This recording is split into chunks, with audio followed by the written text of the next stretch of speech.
با بینندگان عزیز تلویزیون بهارستان سلام. من رابط پروفسور باز در برنامه با هم می‌بینیم. این برنامه رو نیز با سوال‌های خیلی جالب آماده کردیم. در برنامه امروزه ما دو نفر خواننده فعال مؤسسه تحصیلات میانه عمومی رقم 51 ناحیه فردوسی شهر دوشنبه مهینه میرزابیکووا و عایشه خاکسارова اشتراک میکنند. مهینه به فنهای دقیق و طبیعت شناسی از جمله خیمیا و گئوگرافیا ذوق بیشتر دارد. در آینده میخواهد دکتر شود. عایشه باشد فنهای بیولوژی و فیزیکا و رسم کشی را دوست می‌دارد. می‌خواهد در آینده آموزگار شود. با برنامه امروزه با هم می‌بینیم خوش آمدید. خوب شما برنامه با هم می‌بینیم رو بار تماشا کرده اید؟ از این برنامه چی در خاطر شما مانده است؟ ما در یاد داریم که در بخش اول این برنامه به ما سوال‌ها پیشنهاد می‌شوند با واریانت‌ها و در بخش دوم باشند این درست یا نادرست است. باز ما یک بخش دیگر داریم. بخشی که به ما عکس‌ها را پیشنهاد میکنه یا که یگان کلمه ها را. بله، در شرط سوم برنامه دو سفارش برای اشتراکیان برنامه داده می شود. یعنی شما آگاه هستید الکی از شرط های برنامه با هم می‌بینیم. خوب عایشه، شما آماده هستید؟ بله. شما چی؟ بله. یعنی برنامه امروزه رو آغاز کنیم. بله. فکر میکنم که تماشابینان عزیز تلویزیون بهارستان نیز مثل شما انتظار هستند سوالهای امروزه برنامه ما را. پس با دقت باشید، سوال را برای شرط اول برنامه با هم می‌بینیم پیشنهاد میکنم.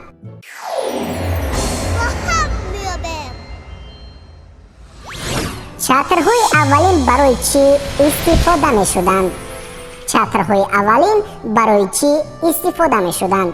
واریانت A برای محافظت از باران، واریانت B برای محافظت از شمال، واریانت V برای محافظت از ژاله و برف و نهایت واریانت G برای محافظت از گرمی آفتاب. خوب، مرحمت فکر کنید.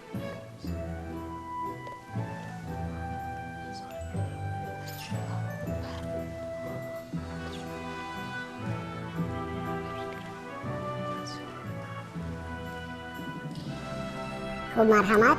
رابط پروفسور ما با خلاصه آمدیم که جواب درست این از در سالهای پیش از محافظت از ژاله و برف میشه. یعنی با فکر شما چترهای اولین برای محافظت از ژاله و برف آماده شدند. برای محافظت از گرمی آفتاب چی؟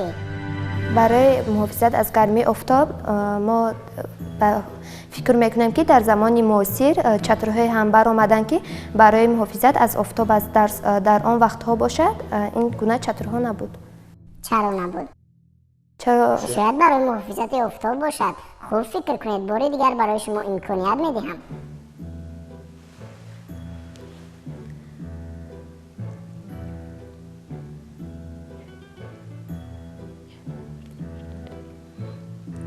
رابط پروفسور ما از شما خواهش میکنیم که یک بار سوال را تکرار کنید. خوب با دقت باشید. چترهای اولین برای چی استفاده می شدند؟ واریانت A برای محافظت از باران، واریانت B برای محافظت از شمال، واریانت V برای محافظت از ژاله و برف و نهایت واریانت G برای محافظت از گرمی آفتاب. خوب فکر کنید.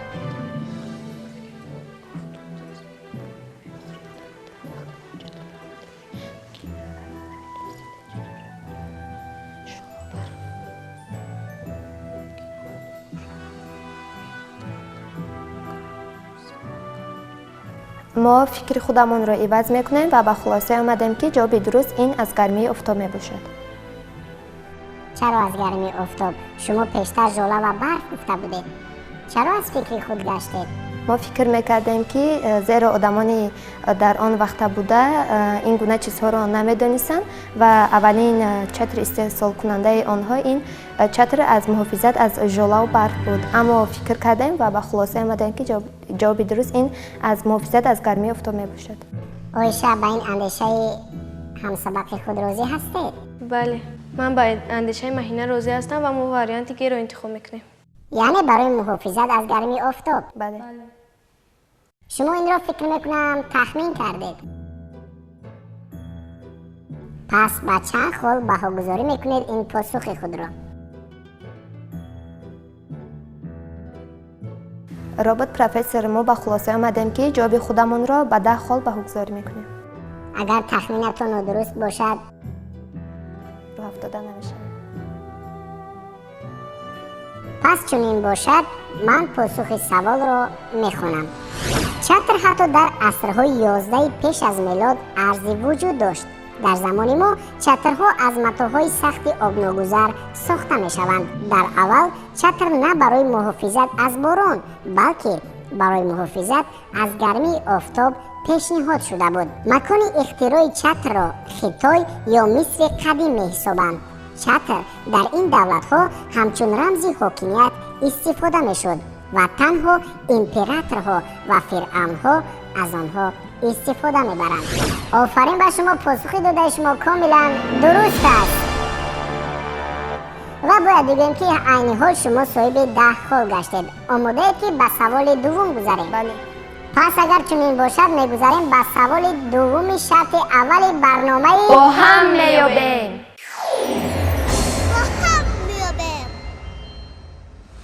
خوب با دقت باشید. گرم چشمه در کدام ناحیه تاجیکستان جایگیر است؟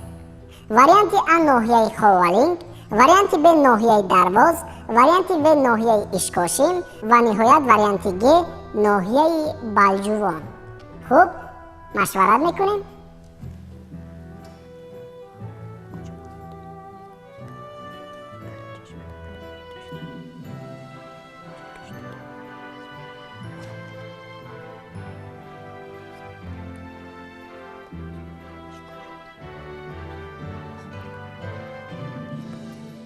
باید بگوییم که گرم چشمه آب شفا بخش دارد. پیوسته در شبکه‌های تلویزیونی این مکان را نشان میدهند. خوب فکر کنید.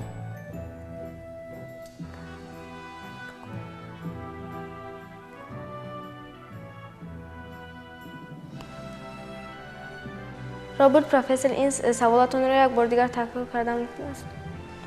خوب با دقت باشید. گرم چشمه در کدام ناحیه تاجیکستان جایگیر است؟ وریانت ا ناحیه خوالینگ، وریانت ب ناحیه درواز، وریانت و ناحیه اشکاشیم، وریانت گ ناحیه بلجوان.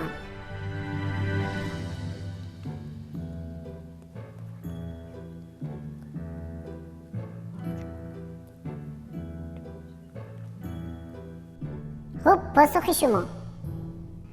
خوب مهینه و آیشه. رابط پروفسور، ما با خلاصه آمدیم که این خوالینگ می باشد، یعنی گرم چشمه در ناحیه خوالینگ جایگیر شده است. در ناحیه اشکاشیم چی؟ ما یگان بار نشنویدگی بودیم که در ناحیه اشکاشیم گرم چشمه باشد. در هیچ کجای با نخوردید. پس در ناحیه خوالینگ جایگیر است به فکر شما. من میدونم که در ناحیه خوالینگ موضع‌های زیادی تماشاباب سیاحی جایگیر است. چشمه‌های زیاد هم دارد.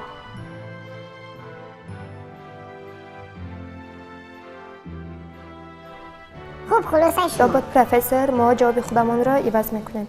یعنی چرا شما زود از اندیشه خود میگردید؟ پس کدام وریانت را انتخاب میکنید؟ اشکاشیم، یعنی ناحیه اشکاشیم. با فکر شما در ناحیه اشکاشیم است. شما میدونید که ناحیه اشکاشیم در حدود کدام ولایت جایگیر است؟ ولایت مختاری کوهستانی بدخشان.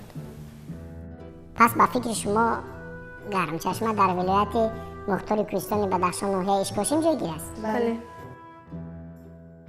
در یگان جا به این واخورده اید؟ من در کتاب گئوگرافیا خوانده بودم که بسیارتر اینجا موضع خیلی زیبا است. در اینجا بسیارتر سیاحان آمده از طبیعت زیبای اینجا تماشا میکنند و به خلاصه آمدم که جواب درست این گرم چشمه در ناحیه اشکاشی می باشد. ناحیه خوالینگ چی؟ شما اول ناحیه خوالینگ گفتید که ما آنقدر معلومات نداشتیم، اما با هم دیگر مسئولیت کردیم و عقیده آمدیم که در ناحیه اشکاشی می باشد. آیشه شما چی میگویید؟ من هم به جواب مهینه راضی هستم. این در اشکاشین می باشد. شما میدونید که آبیو چگونه است؟ бале оби ӯ шифобахш мебошад. و خیلی آبش گرم میشه. یعنی معلومات دارید؟ کمی. سلامت باشید. پس اگر چنین باشد با چند خل بهاگذاری میکنید این پاسخ خود را؟ ما جواب خودمان را به 10 خال بگذار میکنیم. باید بگویم که شما الکی 10 خل دارید و در صورت نادرست بودن این جواب شما البته از آن 10 خل کم کرده می شود و خلهای شما با صفر می شود. راضی هستید؟ بله. یعنی با 10 خل بهاگذاری میکنید. بله. پس اگر چنین باشد با دقت باشید، من پاسخ سوال را میخوانم. گرمچشمه در قطارکوهای اشکاشم تاجیکستان جایگیر می باشد. گرمچشمه 40 کیلومتر از مرکز ولایت مختار کوهستان بدخشان شهر خاروق جایگیر بوده. حرارت آب تا 75 درجه سلسیوس می رسد و آب جوشیده در میکروگیزرها از بلندی 1 متر فواره می زند. این چشمه فرماسیای غیرمادی مینرالی خود را در هزار ساله ها به وجود آورده است. آن مثل شخ سفید در دامان وادی سرافراخته است. آب چشمه دارای خاصیت های شفا بخشی می باشد. همه ساله هزارها نفر برای طبابت و استراحت به اینجا می آیند. آفرین به شما، پاسخ شما کاملا درست است. مهینه و آیشه، اکنون شماره عمومی خالهای شما به 20 عدد رسیدند و 2 سوال ما الکی در برنامه با هم یابیم برای شما پیشنهاد شد و اگر شما همین گونه زیرک و دانا باشید باور دارم که خالهای خوب میگیرید.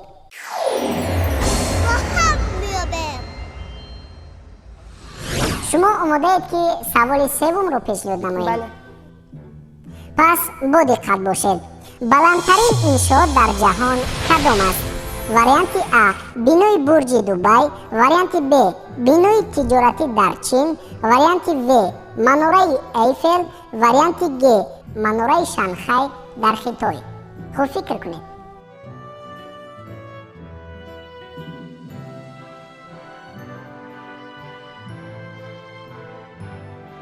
باید بگویم که همه ساله انشاءهای بزرگ در سراسر جهان با ساخت مخصوص بنیاد می شوند.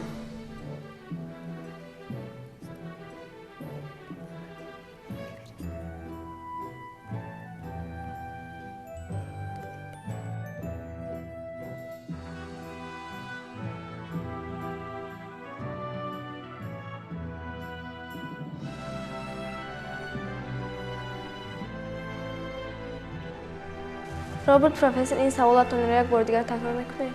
خوب با دقت باشید. بلندترین انشاء در جهان کدام است؟ وریانت ا بینای برج دوبای، وریانت ب بینای تجارتی در چین، وریانت و مناره ایفل و نهایت وریانت گ مناره شانگهای در خیتای.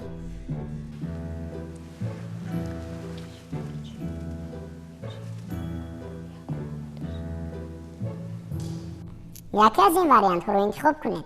اگر تخمین هم کنید ما قبول میکنیم.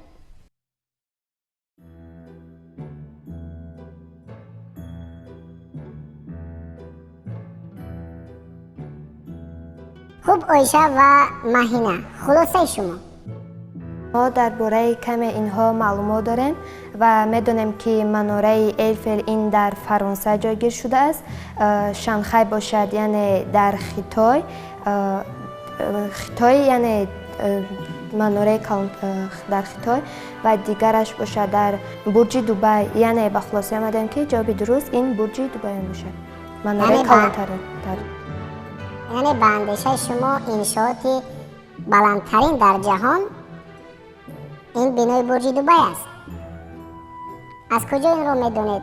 تخمین میکنید و اینکه در یگانجا بخوردید؟ من یک رسم رو دیده بودم که مناره خیلی کلان بود، یعنی این در شهر دوبای بود.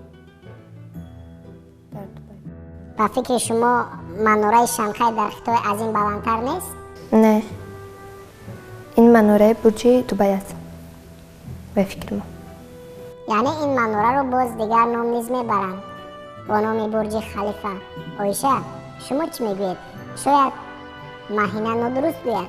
نه، مهینه درست میگوید. من هم به جواب مهینه راضی هستم. شما در یگانجا به این سوال واخورده اید؟ بله، من شنیده بودم. پس اگر چنین باشد با چند خال بهاگذاری میکنید این پاسخ خود را؟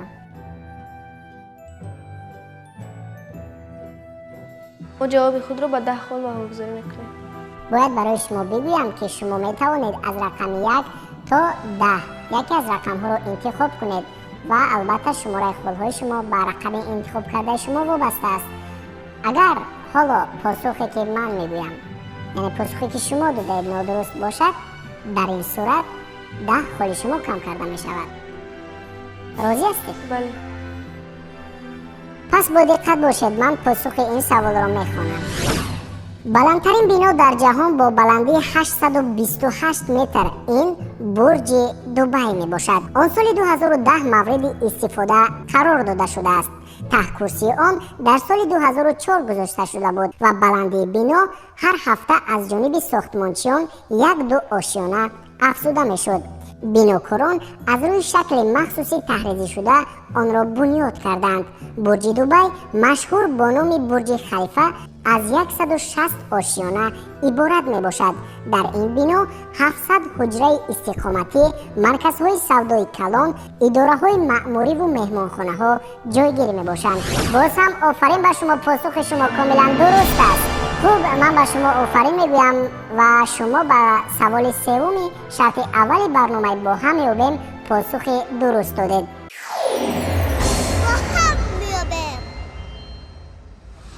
با دقت باشید. کدام علم به آموزش یادگیری های تاریخی و معدن و کندنی های فایده‌ناک مشغول است؟ واریانت A سیسمولوژیا، واریانت B مینرولوژیا، واریانت V بیولوژیا و نهایت واریانت G گئولوژیا. خوب فکر کنید.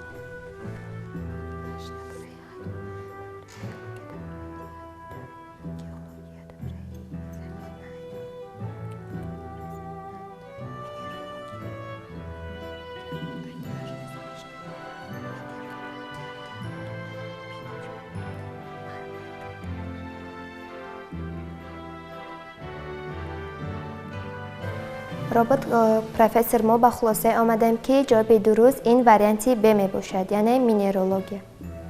ما درباره اینها معلومات داریم، یعنی بیولوژیا از کلمه یونانی گرفته شده، معنیش بیو حیات، لوگوس علم می باشد.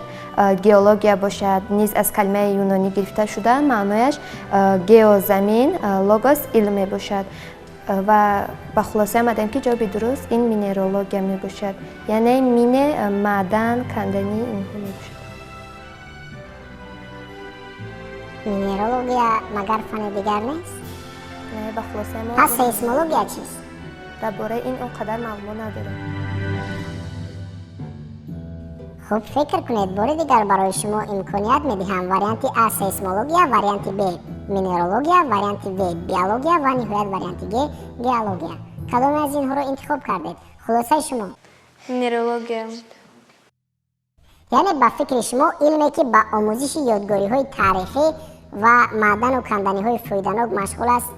این علمی مینرولوژیا می باشد. یعنی به فکر شما آن افرانی که یادگاری های تاریخی رو جستجو میکنند آنها مینرولوژ هستند؟ بله. خوب، عوض نمیکنید پاسخ خود؟ نه. شما دقیق میگویید و یا تخمین؟ دقیق. باور دارید یعنی؟ بله. پس به چند خال بهاگذاری میکنید این پاسخ خود را؟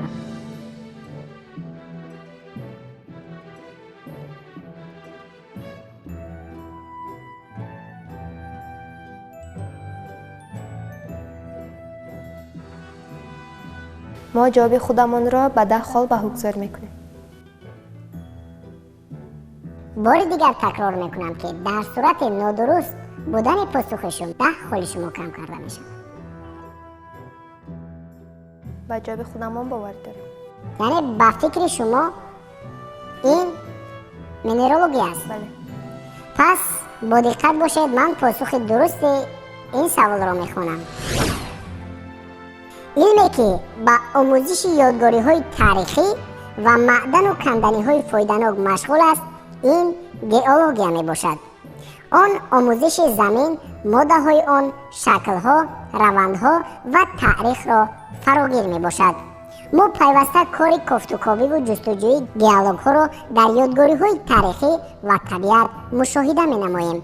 این کسب نیز نازکی‌های خود را دارد. برای آن دانستن تاریخ، آموزش روند کار خیلی ضروری است. متاسفانه پاسخ شما نادرست است و ما حالا از شماره عمومی خالهای شما که 30 عدد بودند 10 عدد آن را کم میکنیم و میماند 20 خال.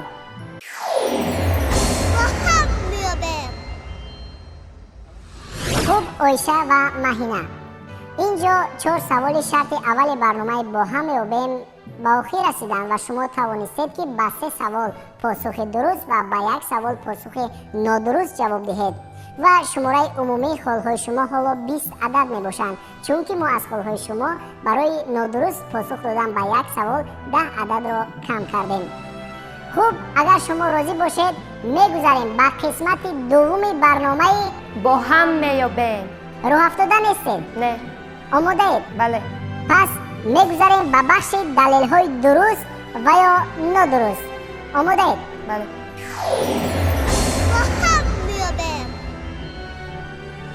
خوب، با دقت باشید. من دلیل اول را برای شرط دومی برنامه با هم میابیم پیشنهاد میکنم. مناره ایفل در امریکا جایگیر است. این دلیل درست است یا نادرست؟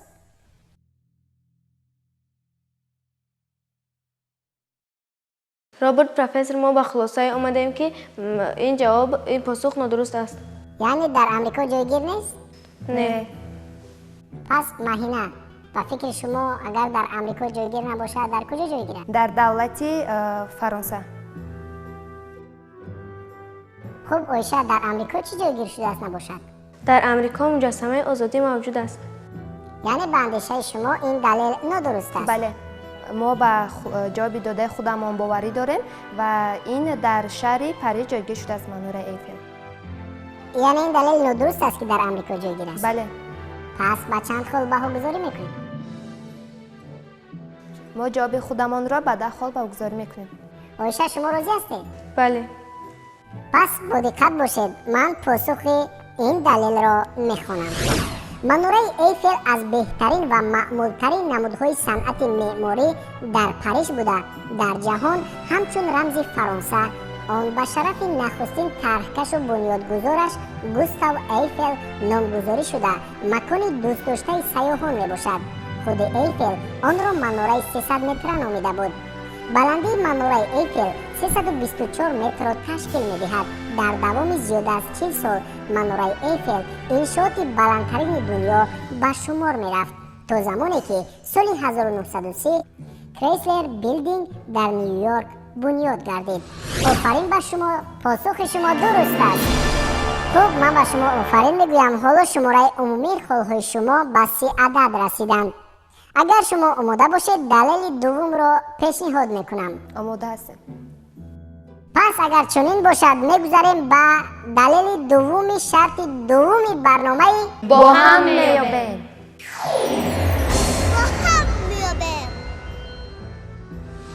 با دقت باشید.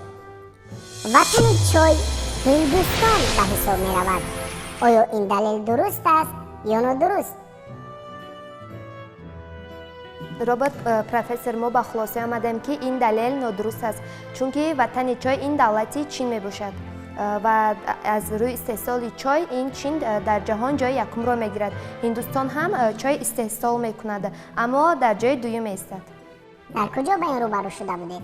من این معلومات رو از تلویزیون پیدا کرده بودم. این دلیل نادرست است یعنی؟ بله. وطن چای هندوستان نیست؟ نه.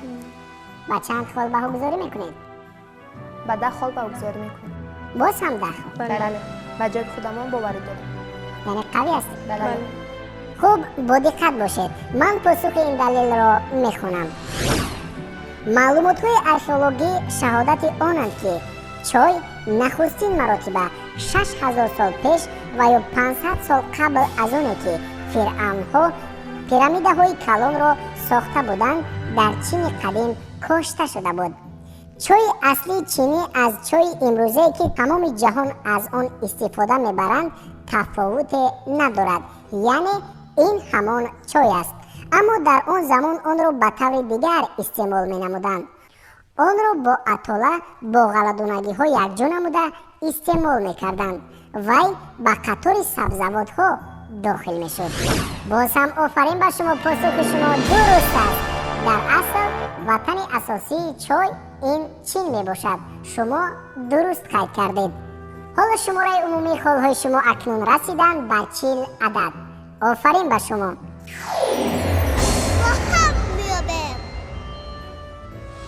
خوب، دلیل نوبتی ما درباره حیوانات خلطه‌دار می باشد. درباره آنها شما معلومات دارید؟ بله، یکی از حیوانات خلطه‌دار این کنگورو می باشد که اساساً در جایهای گرمتر، یعنی در جایهای تروپیکی بیشتر زندگی میکنند و من خوانده بودم که وطن کنگوروها اساساً این برزیل می باشد.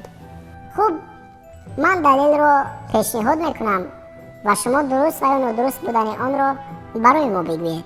کنگوروها در کوبا از همه زیاد مشاهده می شوند. این دلیل درست است یا نادرست؟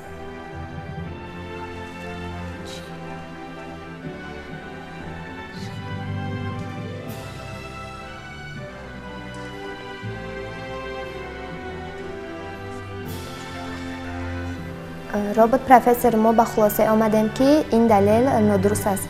خب آیشه، شما چی میگویید؟ مگر این دلیل درست نیست که کنگوروها در کوبا از همه زیاد مشاهده می شوند، زندگی میکنند؟ این دلیل نادرست است. من در کتاب‌ها و تلویزیون تماشا کرده بودم. بیشتر آنها در استرالیا زندگی میکنند. یعنی شما با باوری میگویید که این دلیل نادرست است؟ بله. شما اول بهاگذاری کنید.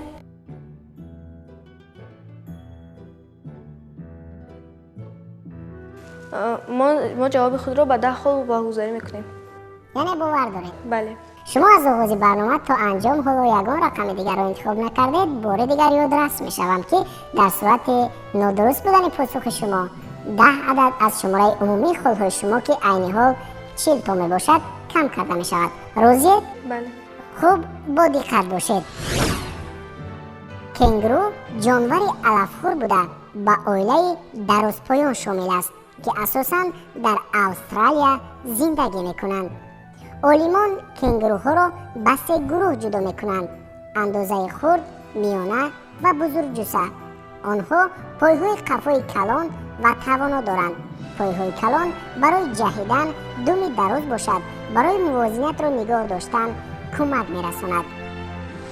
و شما باز هم آفرین، پاسخ شما درست است. باید برای شما بگویم که اکنون شماره عمومی خالهای شما به 50 عدد رسیدند و اگر شما همینطور فعال باشید باور دارم که تا انجام برنامه شما خالهای خوب میگیرید. آماده اید که دلیل 4 را پیشنهاد کنم؟ بله. پس با دقت به گفته های رابط پروفسور توجه نمایید.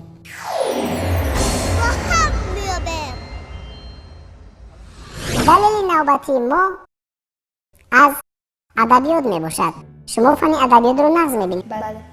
پس فکر میکنم یافتن این دلیل برای شما آسان تر است. شاهنامه ابوالقاسم فردوسی از 60,000 بیت عبارت است. آیا همین دلیل درست است و یا نادرست؟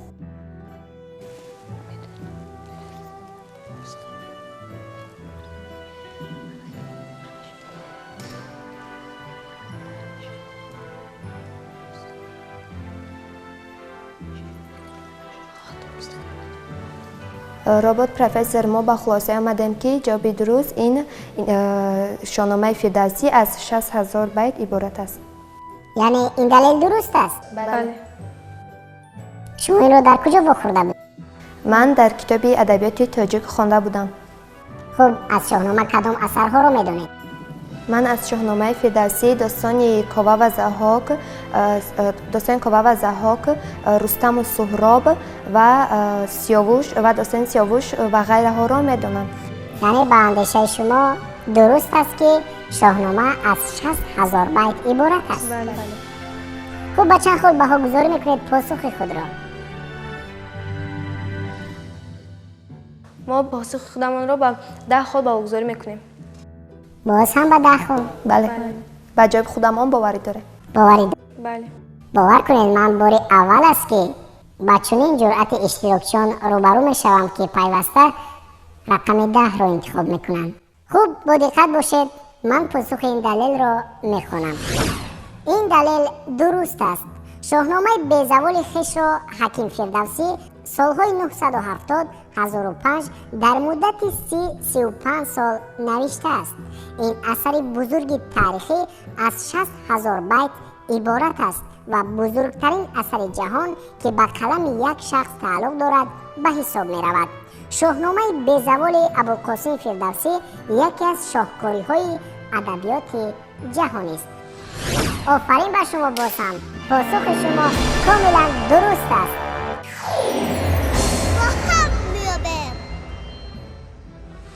شماره عمومی خالهای شما به 60 عدد رسیدند و در اینجا سوالها برای 2 شرط برنامه با هم می‌یابیم به انجام رسیدند و ما و شما اکنون می‌گذریم به شرط آخران برنامه با هم می‌یابیم که در آن برای شمایان 2 سپارش داده می شود. شما آماده اید که گذاریم به شرط نوبتی برنامه؟ بله. پس اگر چنین باشد میگذاریم به شرط سوم برنامه تلویزیونی با هم می‌یابیم.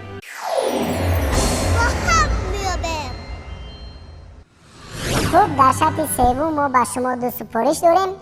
در سپارش اول ما برای شما چند کلمه پیشنهاد می نماییم و شما این کلمه های پریشان را جمع کرده یک جمله مکمل می سازید. برای شما فهم است؟ بله. با اشاره من و آغازی وقت شما آغاز می کنید. باید بگویم که برای شما 1 دقیقه وقت داده می شود و اگر شما این جمله را در این مدت پورا سازید می توانید که صاحب 10 خال شوید. این خال خیلی خیلی زیاد است. پس با دقت باشید. آغاز می کنیم.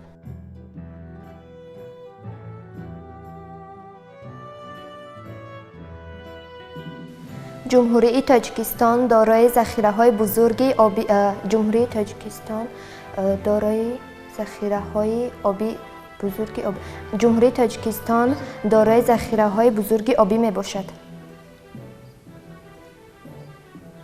خب بار دیگر تکرار کنید.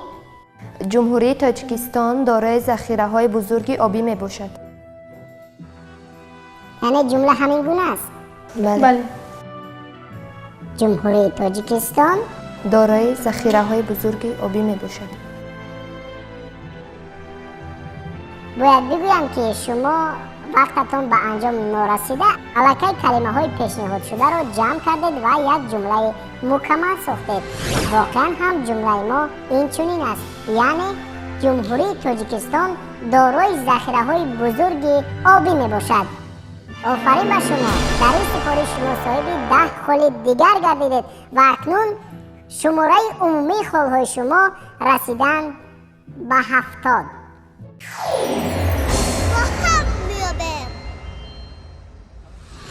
اکنون یک سپارش دیگر مانده است، یعنی آخرین سپارش در برنامه با هم می‌یابیم. سپارش آخران ما چنین است: سیاره های سیستم آفتابی را نامبر کنید. برای شما باید بگویم که در این سپارش نیز 1 دقیقه وقت دارید و باید شما سیاره ها را نامبر کنید. برای هر یک سیاره 1 خال میگیرید. خوب آغاز میکنید. عطارد، زهره، زمین، مریخ، اوران، مشتری، زحل، اوران، نپتون و پلوتون. بار دیگر: عطارد، زهره، زمین، مریخ، مشتری، زحل، اوران، نپتون و پلوتون. مگر پلوتون نیز به سیاره های سیستم آفتابی داخل است؟ بله. نه. عطارد، زهره، زمین، مشتری، مریخ، اوران، نپتون و پلوتون. یعنی 9 تا. بله، 9 سیاره داره. آفرین به شما، شما توانستید که باز هم پاسخ درست دهید و برای شما باید بگویم که سیاره های سیستم آفتابی در بعضی از ادبیات 8 تا و در بعضی از ادبیات دیگر 9 تا اشاره شدند. یعنی بعضی ها پلوتون را از سیستم آفتابی و یا به گروه سیاره های سیستم آفتابی داخل نمی کنند، ولی شما چون در اینجا نامبر کردید من آن را نیز به نظر می گیرم و در عموم می شود 9 تا. یعنی شما برای هر یکی این یک خالی گرفتید، صاحب 9 خال گردیدید. آفرین به شما.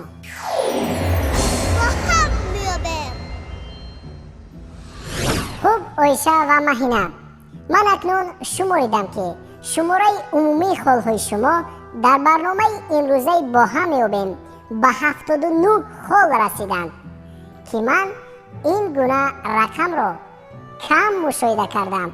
آفرین به شما، سلامت باشید. اینجا انجام یافتند همه شرط های برنامه با هم میابیم. خوب مهینه، برنامه ما چگونه بود؟ برنامه شما خیلی خوب بود و این برنامه به من خیلی پسند است و به همسالان خودمان پیشنهاد میکنیم که آمده در این برنامه اشتراک کنند، زیرا این برنامه دوست داشته همه کودکان نورسان می بود. خب برای شما کدام سوال دشوارتر بود و شما در پاسخ آن البته دشواری کشیدید؟ همه سوال ها آسان بودند اما کمی ما سرسمه شدیم. خب آیشه، برای شما جالبتر کدام سوال بود؟ برای من این جوابی این سوال کنگورو بود. یعنی این دلیل برای شما جالبتر بود؟ بله. خب به همسالانتون چی توصیه میدهید؟ به همسالانمان توصیه میدهم که آمده در این برنامه اشتراک کنند. خب سلامت باشید. من به هر دوی شما اظهار سپاس میکنم که آمدید و در برنامه امروزه با هم یابیم اشتراک نمودید و دانش و ملکه خود را سنجیدید. تماشابینان عزیز تلویزیون بهارستان، بار دیگر یادرس می شوم که در برنامه امروزه با هم یابیم 2 نفر خواننده فعال مؤسسه تسویق میانه عمومی رقم 51 ناحیه فردوسی شهر دوشنبه مهینه میرزابکووا و آیشه خاکسارова اشتراک کردند که آنها در عموم صاحب 79 خال گردیدند.